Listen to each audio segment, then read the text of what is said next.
दादा यहाँ पे एक बात बोली जा रही है कि सरकार, आखिर हम ही लोग चुन के भेजे हैं, तो सरकार गलत नीतियाँ बना रही है, तो सरकार में क्या त्रुटि है जो हमारी नीतियाँ गलत बनती जा रही है? देखिए, सरकार मंशा सही है, उसकी झारखंडी मंशा है, लेकिन उसके इर्द गिर्द जो बैठे हुए हैं, जो राइट हैंड लेफ्ट हैंड जो हैं, या फिर PA CA DA जो भी हैं, IAS ऑफिसर जो लोग हैं, वो लोग बाहरी हैं, बाहरी मानसिकता वाले। वो लोग चाहते ही नहीं कि झारखंड का भला हो। और हर बार नियोजन नीति जो बन रही है उसमें कुछ ना कुछ बाहरी लोगों को भी जगह दिया जा रहा है, तो ये अगर होते जाएगी तो हम लोग की नीतियाँ तो बार बार गलत इसीलिए कह रहे हैं कि सबसे पहले मुख्यमंत्री जी को पहले परिभाषित करना चाहिए कि झारखंडी कौन है। जब झारखंडी परिभाषित हो जाएगा, वो खतियान आधार पर परिभाषित कीजिए। हम एक खतियान की बात नहीं करते हैं, हमारा 4 सर्वे हुआ है, 1908, 1932, 1954, 1964।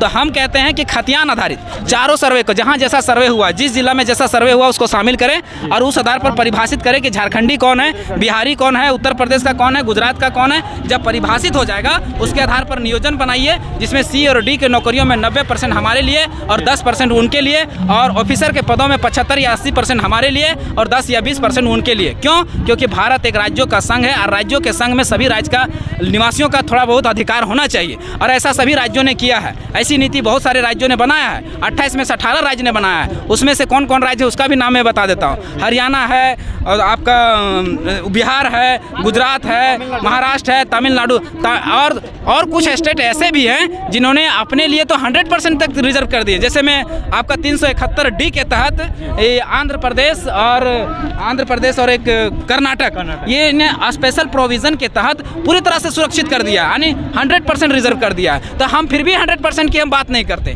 क्योंकि वो कहीं ना कहीं हाईकोर्ट और सुप्रीम कोर्ट में चैलेंजिंग हो जाएगा, और हम नहीं चाहते हैं कि हाईकोर्ट और सुप्रीम कोर्ट में कोई चैलेंज करे। इसलिए हम कहते हैं कि 5% या 10% हमेशा ओपन छोड़ दीजिए, ताकि चैलेंजिंग ना हो। और हमारा जैसे ही ये चीज़ें पूरे होंगी, ये चीज़ें जैसे ही बनेगी, हमारा जो कार्मिक विभाग का डाटा है, जिसमें कहता है कि हमारा झारखंड में कम से कम 5 लाख सरकारी नौकरी है और कम से कम 15 लाख प्राइवेट नौकरी है, उसमें नियोजन शुरू हो जाएगा। नियोजन शुरू हो जाए, कितने लोगों को रोजगार लगेगा? क्योंकि किसी भी चीज़ को अगर नौकरी देने के लिए सबसे जो मेन आधार होता है वो स्थानीय नीति होता है और नियोजन नीति होता है। और जब तक स्थानीय नीति और नियोजन नीति क्लियर नहीं रहेगा, आप कितना ही माथा पटक लीजिए, मुंडी घिस लीजिए, लेकिन आपको नौकरी नहीं लगने वाला है। उसके बाद अगर नई नौकरी लगने के कारण हमारे यहाँ बेरोजगारी दर बहुत रफ्तार से बढ़ रहा है। मैं इसका उदाहरण देना चाहूँगा। देखिए, मेरे पास डाटा है, मेरे पास डाटा है जिसमें कहता है कि झारखंड में बेरोजगारी दर जो है 17.3% हो गया, जो 8% पहले थी।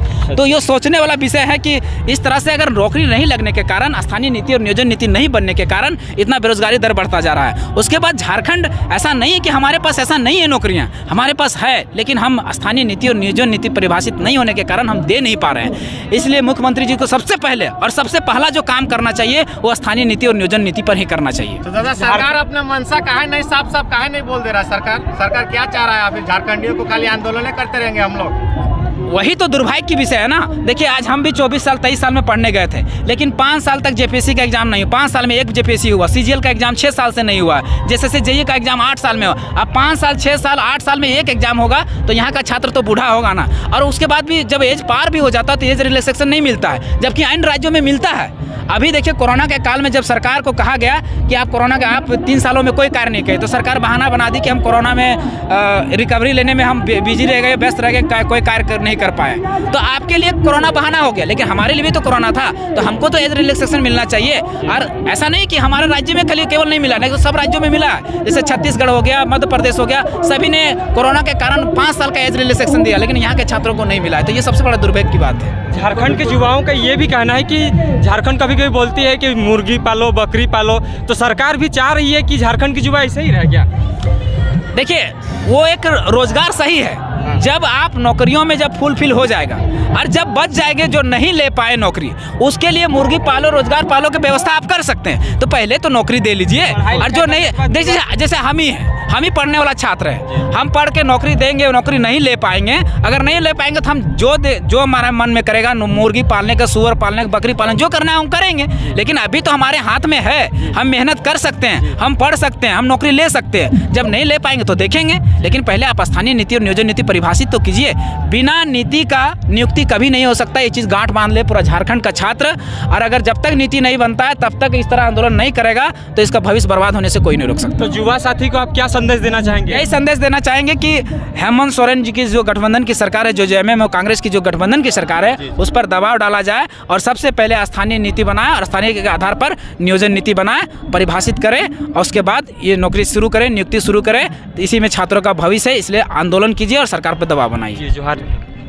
जनमानस का ख्याल कैसे रखेंगे? ये वही व्यक्ति है जो 2002 के डोमिसाइल नीति को खारिज करवाया था, हाई कोर्ट में चैलेंज किया था। जो आदमी पहले से डोमिसाइल नीति का विरोधी है, तो खतियान का विरोधी है, वो कैसे अभी भला कर सकता है? और उसको यहाँ का एडवोकेट जनरल बना दिया गया, जो सरकार का सलाहकार होता है।